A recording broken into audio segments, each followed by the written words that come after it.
Hola, ¿cómo están? Bienvenidos a Cardiología de Terapia Intensiva. Hoy vamos a estar hablando sobre las válvulas cardíacas protésicas. Cuando una válvula natural, una válvula propia, se daña y es necesario colocar una prótesis valvular. De eso vamos a estar hablando. Así que si el tema te parece de interés, pues no te pierdas el video, velo hasta el final, dale like y comparte el video para que la información llegue a más y más personas.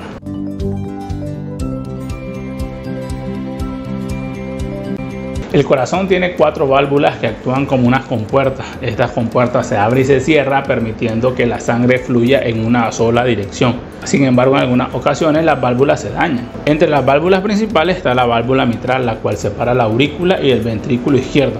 La válvula tricúspide, que separa la aurícula y el ventrículo derecho.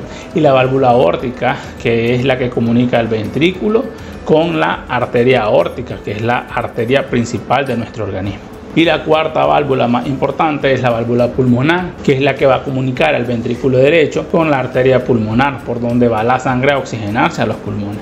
Las válvulas cardíacas pueden sufrir varios tipos de enfermedades, sin embargo las más frecuentes son las malformaciones congénitas, también las producidas por bacterias como por ejemplo en la fiebre reumática y en la endocarditis, y las lesiones degenerativas asociadas al envejecimiento. Cuando la enfermedad ha dañado la válvula de tal manera que su funcionamiento se vuelve incorrecto, está produciendo síntomas a pesar de que se le está administrando medicación al paciente por parte de su cardiólogo, es necesario la realización de un reemplazo valvular. En función del tipo de enfermedad y de su grado de afectación, la válvula será reparada o puede ser sustituida por una estructura artificial. Las prótesis valvular son dispositivos biomédicos y procura que este flujo sanguíneo se dé de forma normal, evitando obstrucciones e impidiendo su retroceso, que es lo que conocemos como insuficiencia. Estos dispositivos valvulares artificiales constan de un orificio a través del cual fluye la sangre y de un mecanismo oclusor que cierra y abre este orificio. Las válvulas que se sustituyen con mayor frecuencia son la válvula mitral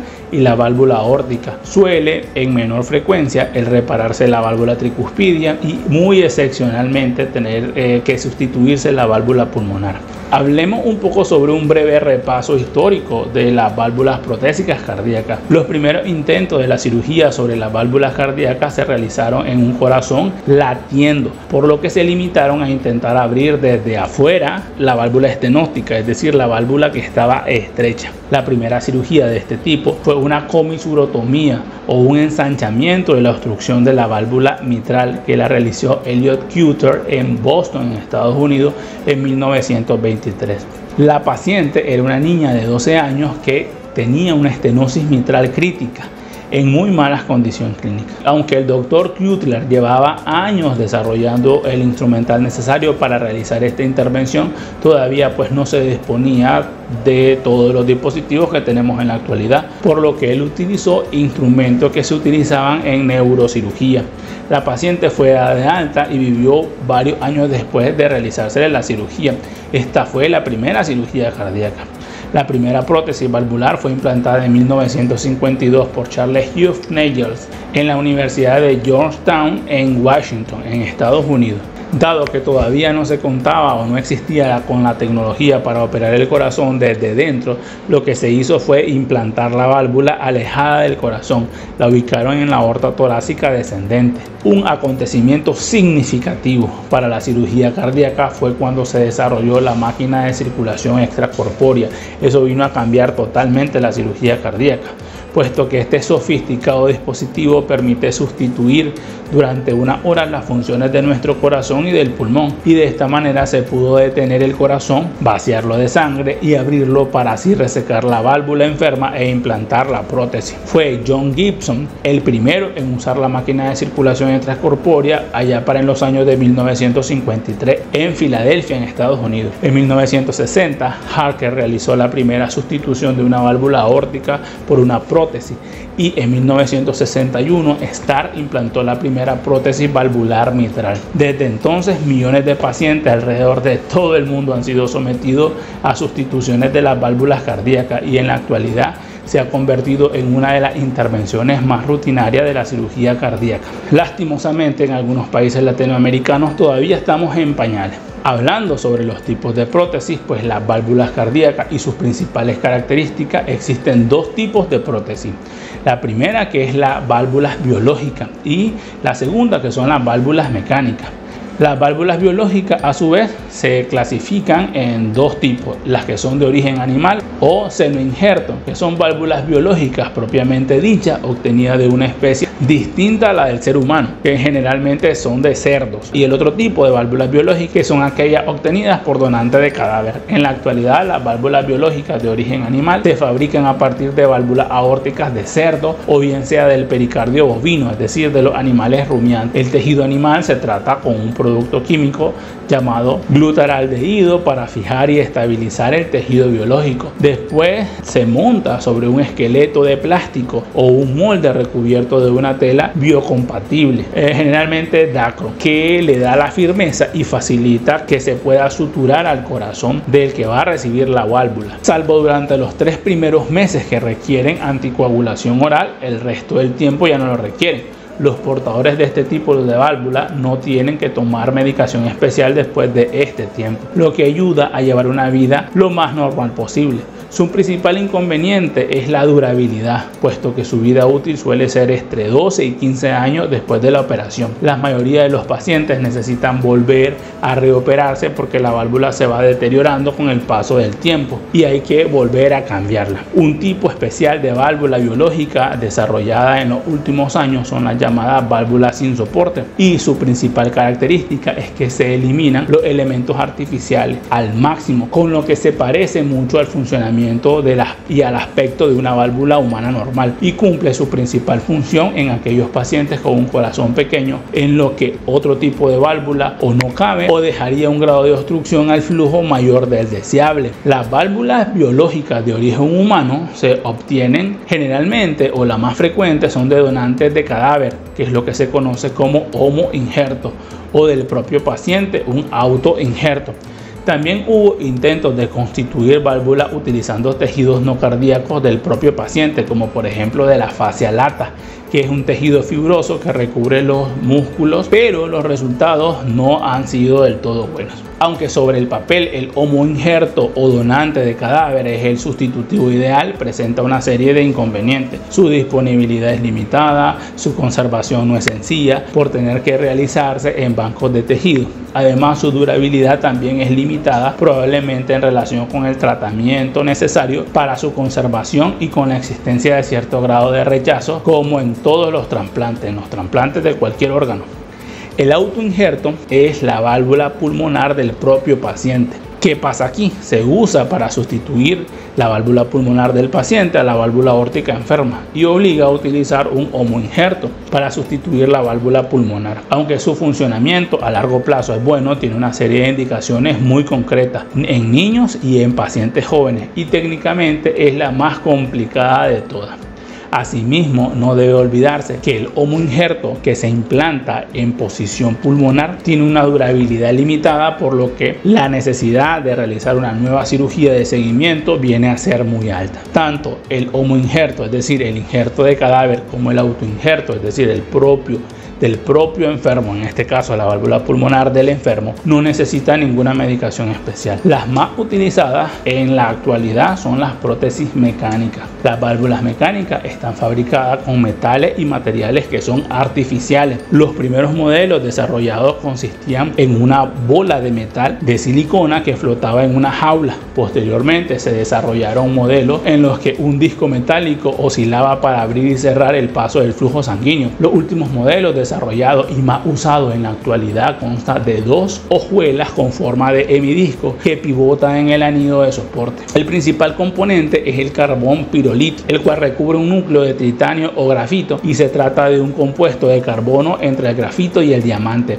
Es de extremada dureza y biocompatibilidad. Su durabilidad teórica es superior a la vida del paciente, incluso, por lo que su deterioro es excepcional. Aunque su compatibilidad es alta, es necesario tomar de por vida medicación anticoagulante, porque si no, el riesgo de la formación de trombos sobre la válvula es sumamente alto, pudiéndose obstruir y provocar una embolia.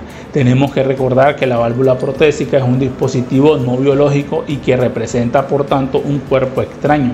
La medicación anticoagulante, aunque es necesaria, no está exenta de riesgo. Fundamentalmente se presentan hemorragias y exige controles de análisis de exámenes que en el mejor de los casos serán mensuales o todavía más seguidos. Otras diferencias con las válvulas biológicas es que al abrirse y cerrarse hacen un ruido similar al de un reloj, la mayoría de las veces apenas perceptibles por el paciente. Elegir entre una válvula y otra, pues se debe señalar que no existe un tipo mejor que otro. La válvula mecánica lleva asociada la necesidad de tratamiento anticoagulante de por vida y el riesgo de ello, por tanto, por exceso de hemorragia o por desgaste de la válvula, embolia y trombosis. Mientras que si utilizamos una válvula biológica tiene el riesgo de requerir una segunda operación o una reoperación en un tiempo. Esto está que con el paso de los años. Este tipo de cirugías quirúrgicas son requeridas, aunque no exclusivamente por pacientes mayores de 65 años y con asociaciones de múltiples enfermedades en los que se debe de estimar el tiempo esperado de vida del paciente, que puede estar entre 10 a 20 años. Esto ha permitido que en los últimos años exista una mayor tendencia al uso de las válvulas biológicas, pues su durabilidad ha mejorado a más del 70%, permanecen libres de fallo a los 15 años del implante. Además, los riesgos de una segunda operación en la actualidad pues son menores. La incidencia de complicaciones no mortales en el seguimiento también son inferiores y el paciente no tiene que modificar su estilo de vida tras la cirugía. El tipo de válvula que elegir vendrá condicionada por las características de cada paciente y por sus preferencias, por las preferencias del paciente. El cirujano, pues por ende, deberá valorar la edad del paciente, la expectativa de vida y las enfermedades asociadas. Por otro lado, el paciente debe tener en cuenta sus deseos o posibilidades de cambiar su estilo de vida, la toma de medicación de anticoagulante y el asumir o no el mayor riesgo de necesitar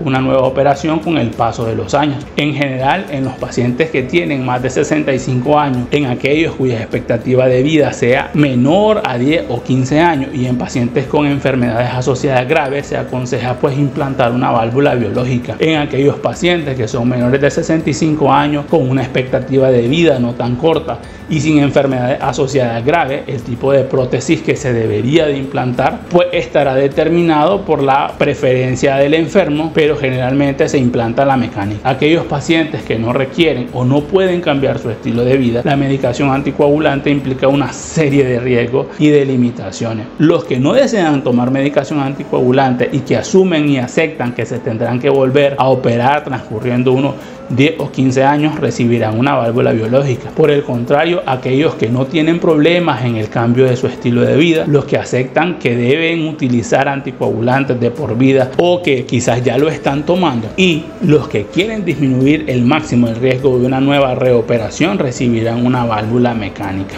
El hecho de llevar implantado un dispositivo biomédico conlleva una serie de riesgos que en general no son altos y que varían en función del tipo de prótesis. Los principales riesgos que pueden surgir en el seguimiento son el fallo de la válvula, la hemorragia, la presencia de trombosis, la embolia y las infecciones del dispositivo.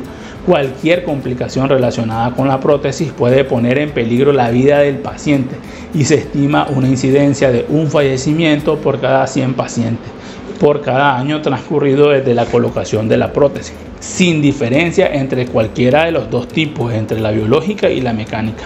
El fallo de la válvula con el transcurso del tiempo es más frecuente en las válvulas biológicas. Se trata de un deterioro progresivo que permite determinar el momento en el que es adecuado plantear la reoperación para así sustituir la válvula. En torno al 30% de los pacientes deben someterse a la reoperación, transcurriendo aproximadamente entre 10 a 15 años. Por el contrario, algo menos del 10% de los pacientes que son portadores de una válvula mecánica necesitarán una segunda operación para sustituirla, transcurrida aproximadamente unos 30 años. Aunque es absolutamente excepcional que una válvula mecánica se rompa, si esto sucede, se dará de una manera brusca, por lo que la cirugía suele ser de urgencia y por lo tanto hay un mayor riesgo de mortalidad. Las hemorragias graves, fundamentalmente las cerebrales, las digestivas, están asociadas al tratamiento anticoagulante, a la sobreanticoagulación, por lo que esta complicación es más frecuente en aquellos pacientes que tienen válvulas mecánicas. Se estima que la incidencia anual está en torno al 2%.